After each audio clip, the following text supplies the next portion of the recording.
Hello, I'm Bernard Hickey from interest.co.nz and welcome to 90 at 9, brought to you in association with the BNZ. This is your morning briefing where you get everything you need to know in 90 seconds at 9 o'clock, starting now with news that Europe has decided to release the results of its stress tests on 25 of its biggest banks. Up until now, the Germans have been saying let's not release the stress test results because those who aren't included in the stress test will still be picked on, and those who are relatively weakest will be picked on as well.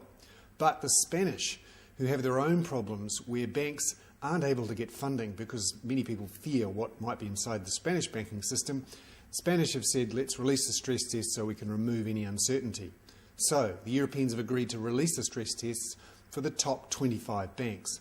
That includes banks that are working here in New Zealand too. That includes Rabobank, HSBC and Deutsche Bank. Now the Spanish and the Germans hope this will stop the rot, but it doesn't give any assurances about what's happening with the smallest banks in Europe.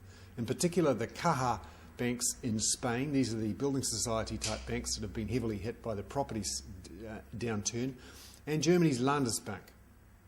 We're also not going to get the results until July, which means more uncertainty for the market. However, on this news, the Dow and other markets rebounded slightly, and the New Zealand dollar, which seems to track the Dow at the moment, rose to a one-month high of 70.3 US cents.